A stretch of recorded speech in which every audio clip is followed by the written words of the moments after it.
Hello friends, welcome to my YouTube channel. Chapter 10 circle से theorem 10.11 करेंगे। The sum of either pair of opposite angles of a cyclic quadrilateral is 180 degree. किसी भी cyclic quadrilateral के आमने सामने के यानी जो अपोजिट एंगल्स होते हैं उनका सम 180 डिग्री होता है। साइक्लिक क्वाड्रिलेटरल वो क्वाड्रिलेटरल होता है जो सर्कल के अंदर लाई करता है और जिसके चारों वर्टिसेस सर्कल को टच करते हैं। जैसे ये फिगर देख रहे हैं आप, यहाँ पे ए बी सी डी जो क्वाड्रिलेटरल है ये सर्कल को चारों पॉइंट पे टच कर रहा है, तो इस तरह के क्वाड्रिलेटरल को साइक्लिक क्वाड्रिलेटरल बोलते हैं। तो इसके जो अपोजिट एंगल्स होते हैं ना उनका सम 180 डिग्री होता है, ये थ्योरम ये कहती है और ये हमें इसको प्रूफ करके दिखाना है। तो चलिए पहले गिवन लिख लेते हैं। A B C D is a cyclic quadrilateral. A B C D एक साइक्लिक क्वाड्रिलेटरल है। टू प्रूव हमें ये करना है कि आमने सामने के एंगल्स यानी angle A plus angle C is equal to 180 degree और angle B plus angle D इन दोनों का sum is equal to 180 degree. अब इसके लिए इसमें एक छोटी सी कंस्ट्रक्शन करनी पड़ेगी। कंस्ट्रक्शन में इसके डायगोनल्स को ज्वाइन करना है। तो यहां से AC और ये BD इन डायगोनल्स को ज्वाइन कर लेना है। तो कंस्ट्रक्शन लिखते हैं, ज्वाइन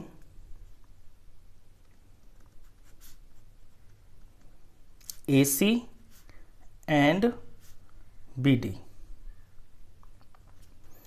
यहां से प्रूफ है। अब नीचे ये जो AB लाइन सेगमेंट है इस पे ध्यान दीजिए। सर्कल के लिए ये कॉर्ड हो गई है और किसी भी सर्कल के अंदर जैसे कॉर्ड बनती है तो कॉर्ड सर्कल को दो सेगमेंट में डिवाइड कर देती है और जो सेम सेगमेंट में बनने वाले एंगल्स होते हैं वो बराबर होते हैं। तो यहाँ पे ये जो ए बी कॉर्ड है इससे ऊपर का जो सेगमेंट बना है इसमें जो एंगल बनेंगे वो बराबर होंगे। मैं नेमिंग कर लेता हूँ। तो ए बी कॉर्ड यहाँ ये वाला एंगल बना रही है ये, और ए बी कॉर्ड इसी सेगमेंट में सेम सेगमेंट के अंदर यहाँ पे ऐसे गए तो ये यहां पे एक एंगल बना रही है ये वाला। ये दोनों angles in the same segment है और बना कौन रही है, ए बी कॉर्ड। तो ये दोनों बराबर होंगे। इनका मैं नाम रख लेता हूं। लेट्स सपोज ये 1 और ये 2।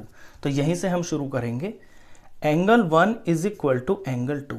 रीजन जरूर लिखेंगे, angles in the same segment. Angles in the same segment. और इन्हें बना कौन रही है वो भी लिख देते हैं, बाय कॉर्ड ए बी। अभी मैंने ए बी कॉर्ड को लिया है। इसी तरह से इस बार आप BC कॉर्ड को ले लीजिए। तो BC कॉर्ड के ऊपर जब BC से ऐसे चलेंगे तो यहां पे एक एंगल बना जिसपे मैं डॉट लगा रहा हूं, और BC से जब इस तरफ चले ऐसे तो ये वाला एंगल बना जिसपे मैंने यहां पे डॉट लगाई है। तो ये एक ही सेगमेंट में बनने वाले एंगल्स हैं तो ये बराबर होंगे। नाम रख लेते हैं। इसका नाम मैं 3 रख लेता हूं, इसका नाम मैं 4 रख लेता हूं। तो यहां पे angle 3 is equal to angle 4। Angle 3 is equal to angle 4। Reason exactly same ही होगा, angles in the same segment.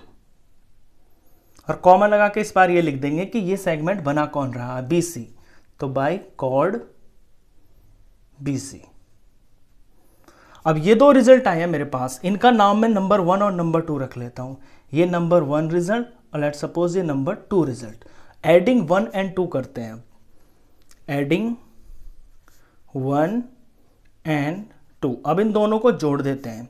तो यहां पे लेफ्ट वाले लेफ्ट में जुड़ जाएंगे, एंगल 1 प्लस एंगल 3, और राइट वाले राइट में जुड़ जाएंगे, एंगल 2 प्लस एंगल 4। अब 1 प्लस 3, 1 और 3 ये जो दोनों लेफ्ट में जुड़े हैं ये मिलके बन गया है पूरा का पूरा एंगल D। तो इस तरफ मैं एंगल D लिख सकता हूं और इधर angle 2 plus angle 4 as it is मैंने कॉपी कर दिया है। अभी एंगल D इधर अकेला है और यहां 2 प्लस 4 है। अब ये जो 2 और 4 है ना ये आप ध्यान देंगे तो ABC ट्राइंगल के अंदर लाई कर रहे हैं दोनों। ABC ट्राइंगल, इसके अंदर ये 2 और इसके अंदर ये 4। अगर मैं यहां पे ये एंगल BB जोड़ देता हूं 2 और 4 के अंदर तो इन तीनों का सम 180 हो जाएगा राइट हैंड साइड में, तो इधर 180 आ जाएगा, और b इधर मैं d के पास जोड़ दूंगा तो ये d प्लस b हो जाएगा। तो यही मेरे को अब करना है, adding angle b to both sides, दोनों तरफ जोड़ना है। तो एंगल d में एंगल b प्लस करना है, और यहां पे angle 2 plus angle 4 plus angle b। इसका पर्पस क्या है करने का? इसका पर्पस यही है ताकि लेफ्ट में तो d और b एंगल्स आ जाएं जो कि हमें रिजल्ट में चाहिए, और राइट में 180 आ जाए जो कि तीनों एंगल्स का सम बनेगा इस ट्रायंगल में। तो यहां angle d plus angle b, ये तीनों एंगल मिलके हो जाएंगे 180 डिग्री। रीजन में जरूर लिखना, angle sum property of triangle in triangle ABC, यानी ABC ट्राइंगल के अंदर आपने एंगल सम प्रॉपर्टी लगा दी है कि उसके तीनों एंगल्स मिलके 180 के होंगे। अब एक चीज तो आपने प्रूफ कर दी है, ये देखिए b plus D is equal to 180 degree, यानी हैंस प्रूव्ड। ये एक रिजल्ट तो कर दिया b और d का, अब a और c को और करना है। तो a और c के लिए हम लेंगे पूरे क्वाड्रिलेटरल को। नाउ इन क्वाड्रिलेटरल ABCD, अब पूरे क्वाड्रिलेटरल को लेंगे। किसी भी क्वाड्रिलेटरल के एंगल्स का जो सम होता है वो 360 होता है, तो चारों एंगल्स ABCD मिलके 360 के हो जाएंगे। Angle A plus angle B plus angle C plus angle D is equal to 360 degree. Reason, angle sum property of quadrilateral. अब इन चारों एंगलों में ऐसे एंगल का पेयर बना लेते हैं जो यहां पे है, जैसे अपोजिट वालों का, ये d प्लस बी, डी और बी का पेयर अलग बना लेंगे, a और c का पेयर अलग बना लेंगे। तो a प्लस सी को मैं एक साथ ले लेता हूं, angle a plus angle c ये मैं एक ब्रैकेट में ले लेता हूं,